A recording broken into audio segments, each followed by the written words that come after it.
Hello viewers, welcome to my YouTube channel. Welcome to my Doctor Who themed YouTube channel, Who Ventures. So this is my review of Series 9 Episode 8, The Zygon Inversion. Now, I have these on first of all, so because of fireworks, so if you hear any pops or things in the background, that's the fireworks, and I'm not using my most soundproofed area of the house because my brother and sister-in-law are here and my auntie, and they're all watching X Factor, so I didn't have the room to myself. So it's Madam H here and Space Cat. By the way, the comic strip that I feature in Doctor Who magazine, my poster's about to come down. No, the comic strip I feature in, is it The Eye of Torment? It's now in graphic novel form, so if you want to get it for a Christmas present for anybody, then you can get me as a Christmas present for any Doctor Who fan. So I'll do a vid. I've ordered 2 copies for myself so far, 2 copies so far, and I'll do a video of it and show you. So let's get on with looking at the episode. Now last week,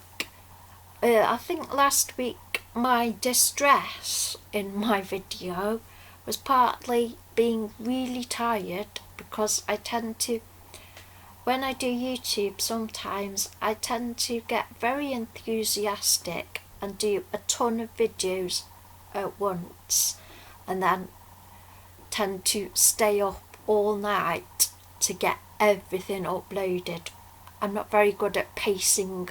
I'm not very good at recording like a backlog of videos, then pacing them out, because I'm just so eager to get them all loaded and people watching them. So I was tired, and I guess because it was so on the news that all the anxieties that the political anxieties that I have were in a safe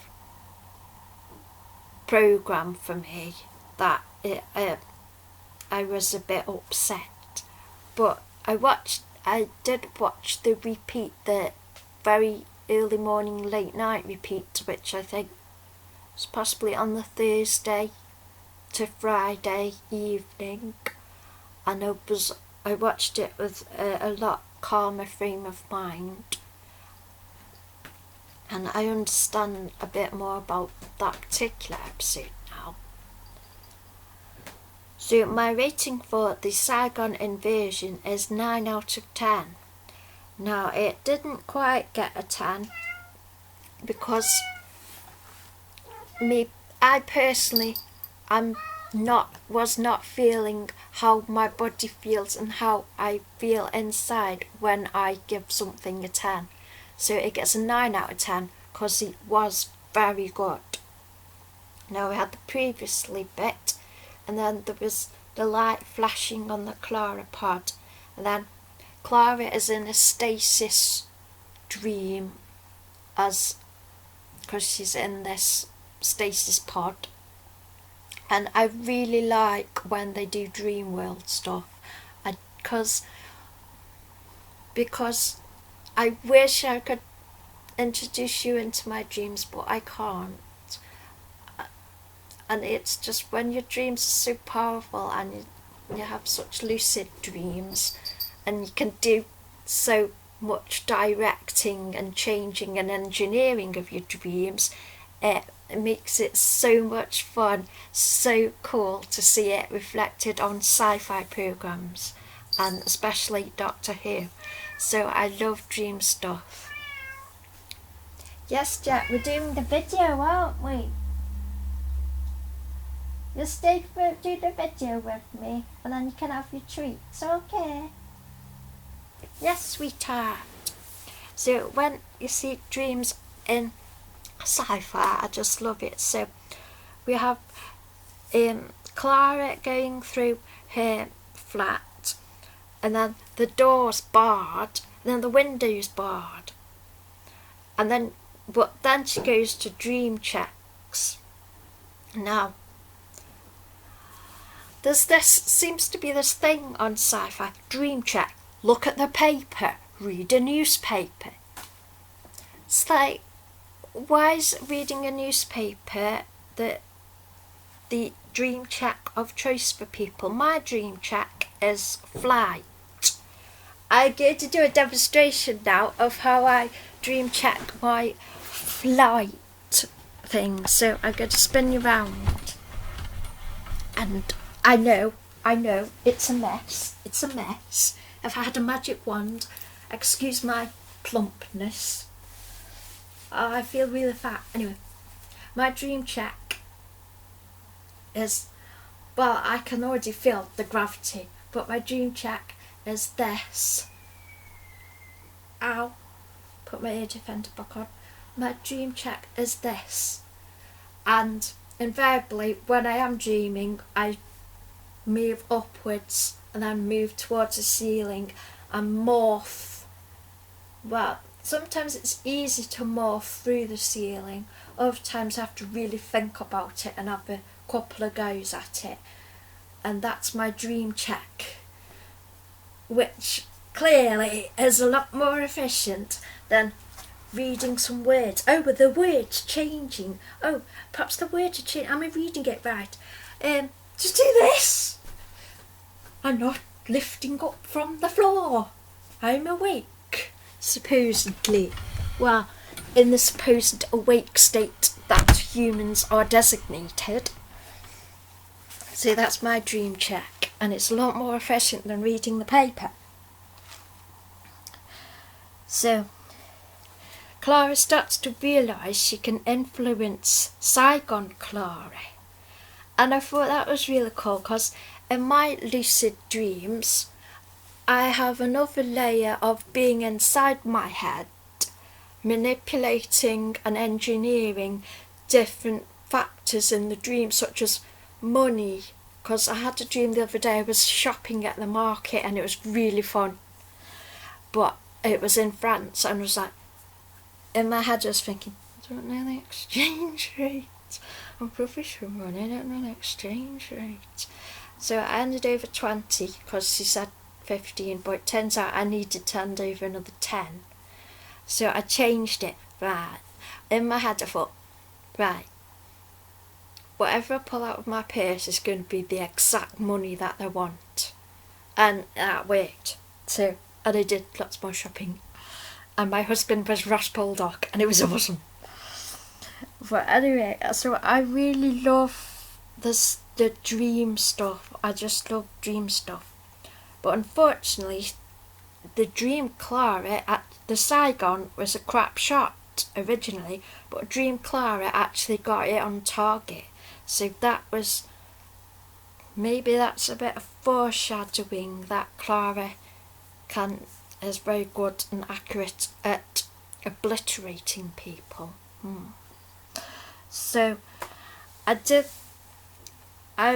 lot of people were discussing whether we were going to see the plane blowing up, and in this episode we actually did. Now, I'm not sure whether that was the best thing for them to show in Doctor Who. I'm not sure, but I don't really know how to debate that particular factor. But it was Osgood and the Doctor managed to escape anyway. I'm not sure if there was anybody else flying the plane, because it was only Doctor and Osgood on the beach, and I didn't see the Doctor or Osgood actually flying the plane. So so where am I? So Zygon Clara is her thing is setting the Zygons free from being human in their human disguise.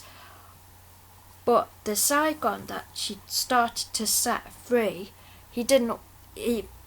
I was thinking perhaps he didn't want to be a Zygon on the outside. He was quite happy being a human.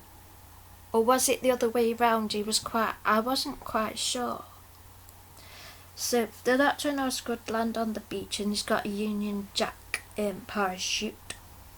Swaps specs with Osgood. There's so much dialogue in this episode that it's really hard to keep up with and do notes. So it's a good rewatch episode to catch all the different dialogue. And I do think the script book should come back too. Yeah.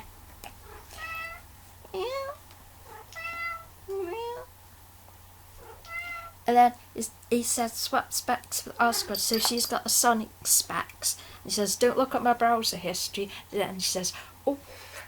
So that's fun. It's like a little callback to Jeff when 11 told Jeff to delete his browser history. I thought that was kind of funny.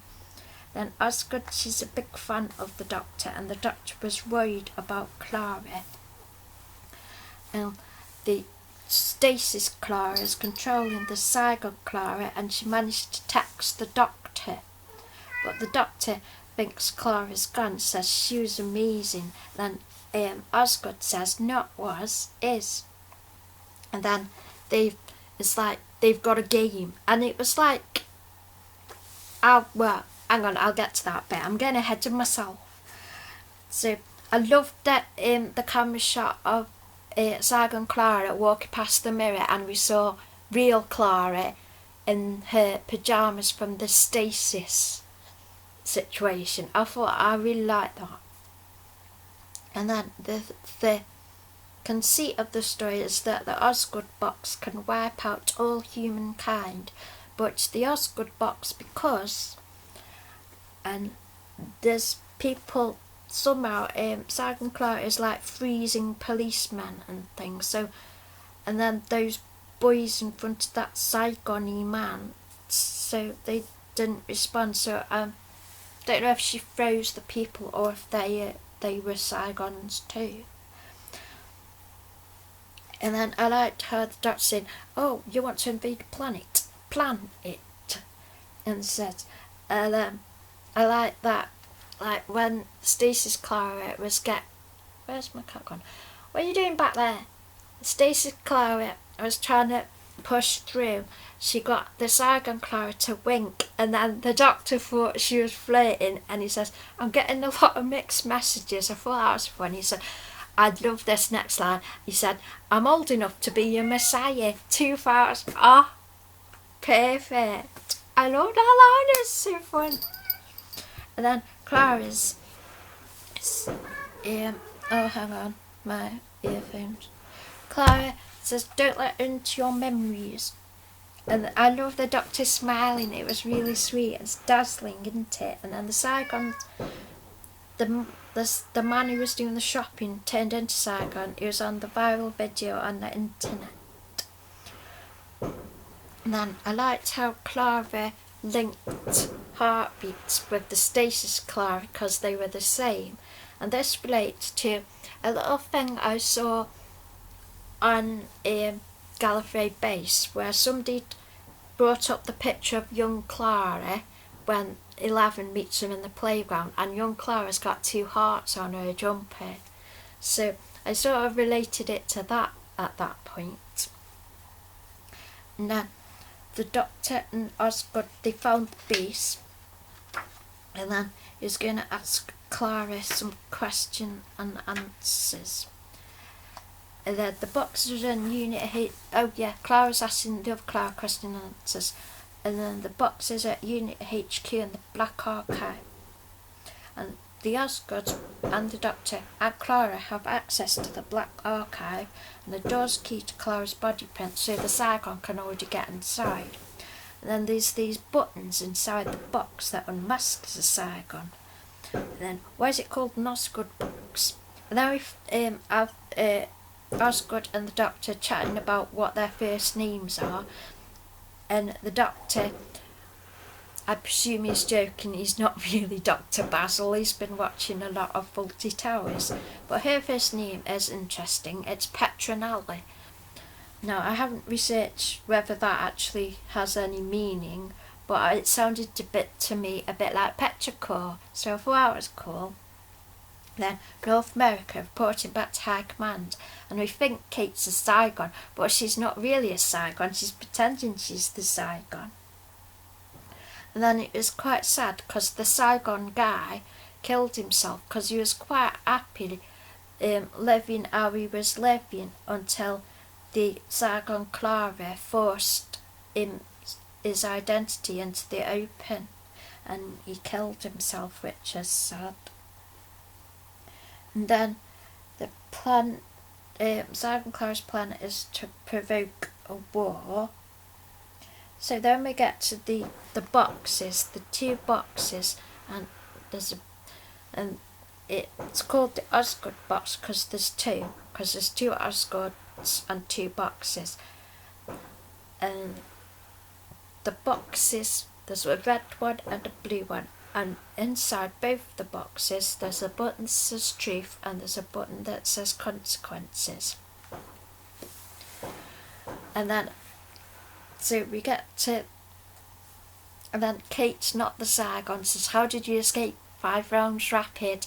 Oh, that was sweet. And then I thought when it said Osgood, I'm me, that was a bit like a shielder saying I'm me. And then this conceit is that one of the buttons turns every Zygon inside out, meaning they are shown in their true form as Zygons, meaning the humans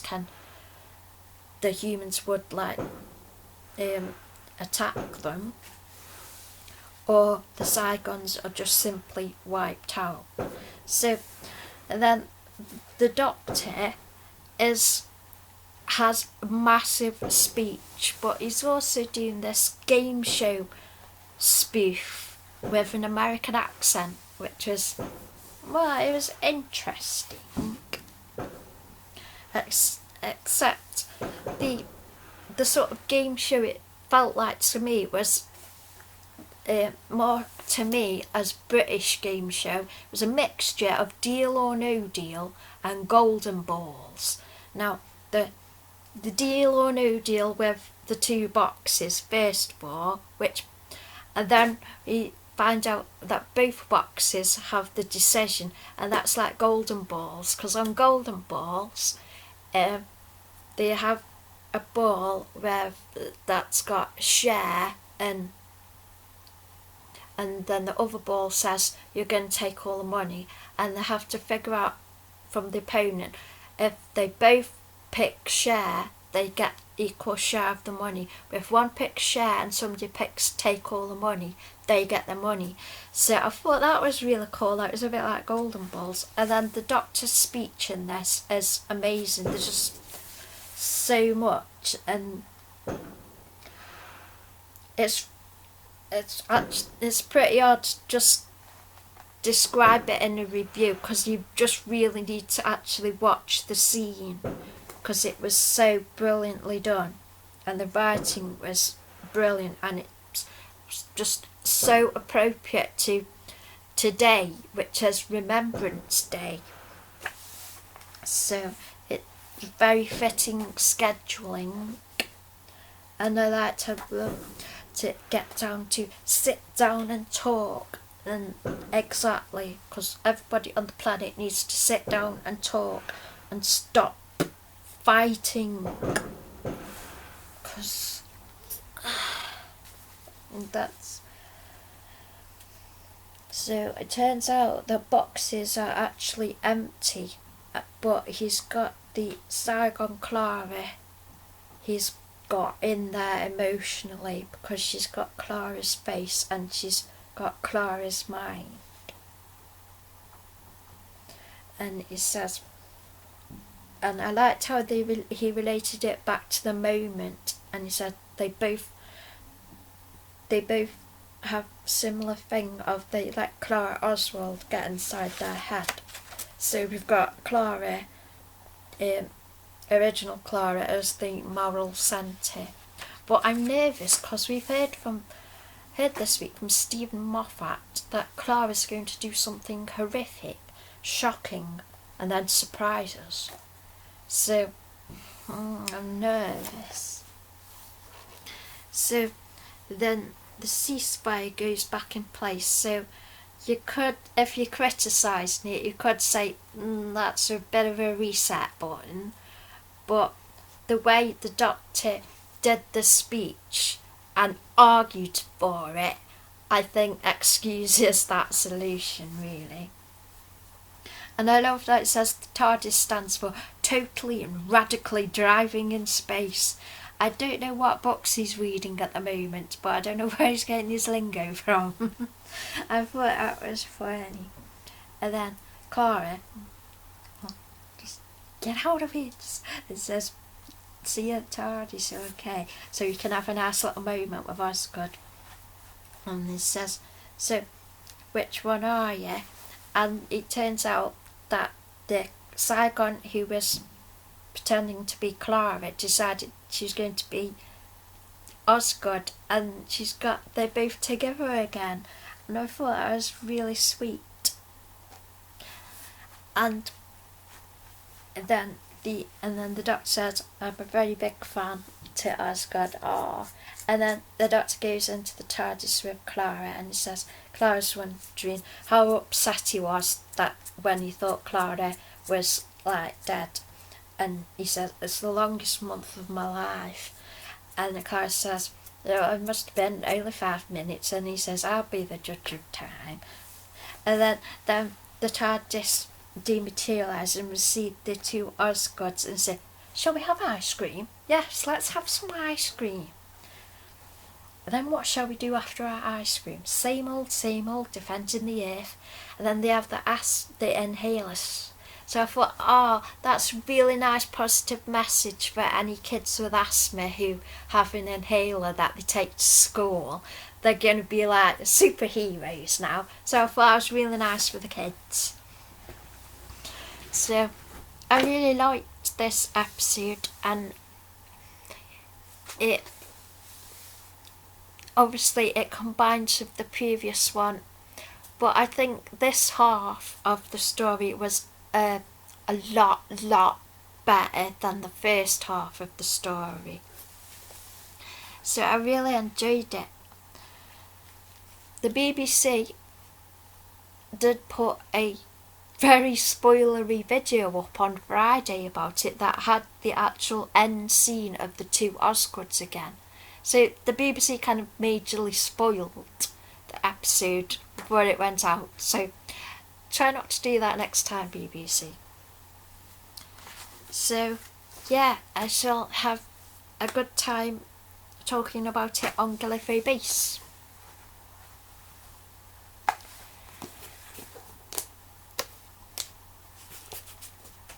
So yeah, I'm going to go and have some ice cream myself now, actually, and some puddingy thing. So I hope you have enjoyed this video, and thank you for watching. Yay!